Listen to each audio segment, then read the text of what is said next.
Game demo. Hey everybody, we have got Chad Armstrong from Bungie right here, who's here to tell us a bit about the new Forge enhancements in Halo Reach. Chad, thank you for joining us. Oh, my pleasure. So, Forge was one of the big new features in Halo 3, but you guys sort of found that players went above and beyond what you were really expecting them to do with that, and you sort of really changed it to improve what players are able to create, right? Definitely. So in Halo 3 we had Forge, and it had kind of a simple beginning, and people took it way farther than we had actually anticipated that it would ever be taken. And so when we started working on Forge in Halo Reach, we actually wanted to make sure that they could do all the things that they were trying to do in Halo 3 without as much pain, without it taking as long, without as much clever trickery that they had to come up with on their own. Well, let's take a look at this Forge world map right here to see how that sort of all manifests itself. So in Halo 3 Forge, we actually built two different maps as DLC available to users. For the sake of constructing their own maps, we gave them pieces that they could use to put together to build maps from open spaces, basically. And so with Reach, we built Forge World, which is the same concept but on a much larger scale. It's, for one, a much, much larger space, and for another, we put more objects on this map than were ever in either of the two Halo 3 maps combined. So, and the objects go everywhere from simple blocks, like this guy right here, to actually fairly complex structures, such as entire buildings,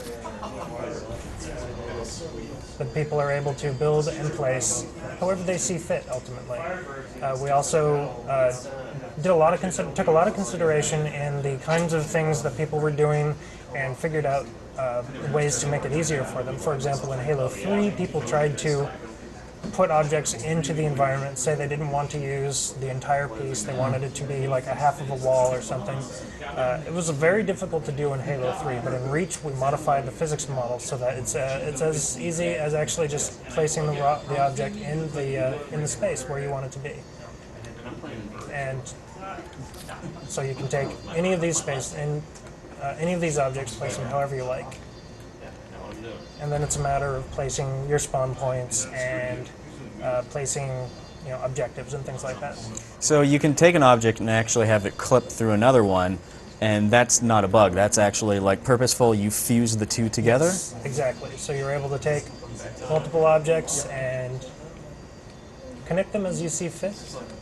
And if you're, for example, I'm trying to set these two guys up next to each other, but I'm having a little trouble getting it perfect, so we added a series of special tools that are used to make it easier to place objects or orient objects. So I can actually get in here, and then I can go in really close and move him right into place where I want him to be.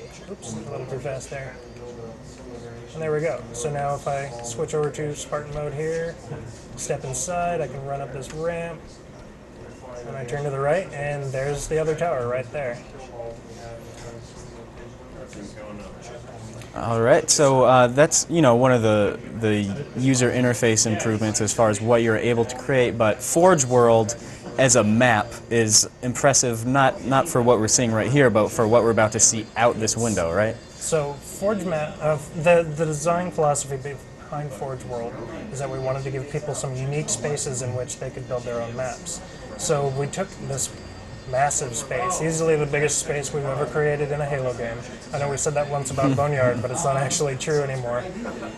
And we built it to be these unique spaces that people are able to use pretty much however they see fit. If they wanted to build a single map out of this massive island, for example, they can do that.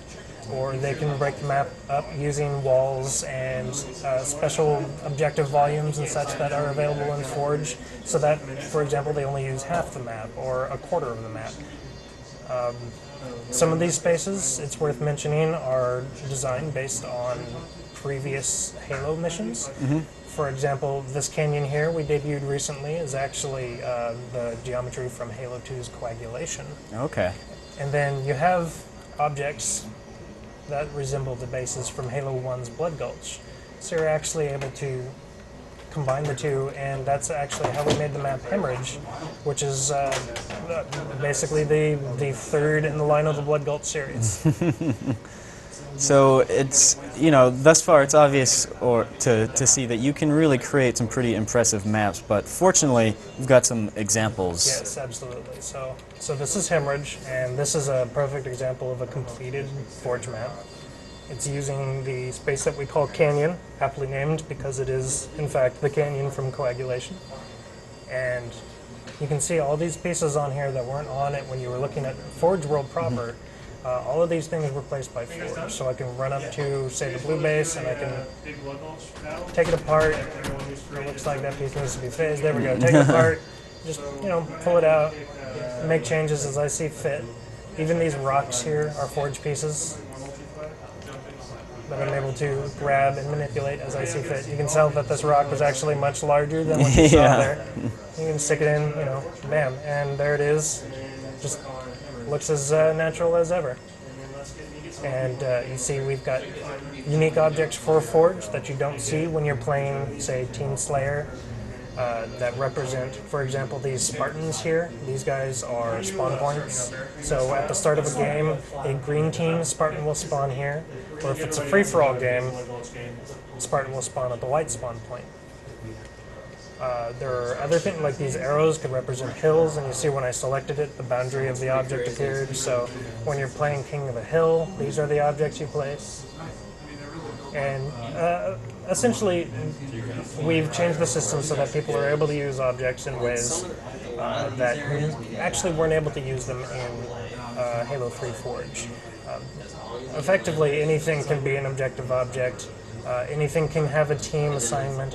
So you can tell that this is the red base because we say it belongs to the red team, so it turns red, and all these little lights.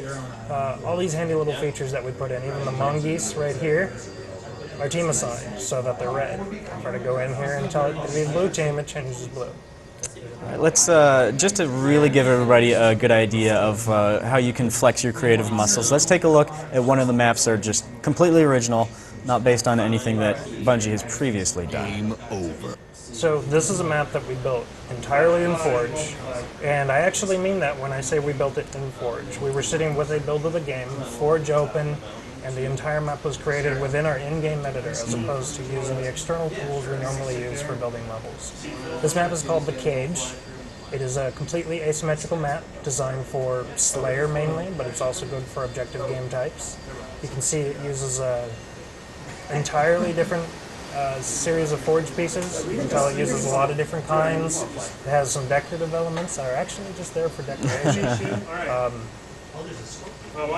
This was actually just an experiment in what can a person do without using any of the multiple terrain spaces, and if they just wanted to build something floating up in the sky. And the result is a really fun Slayer map that people will be able to play in matchmaking or locally because it'll be on the disc when they pick up Reach.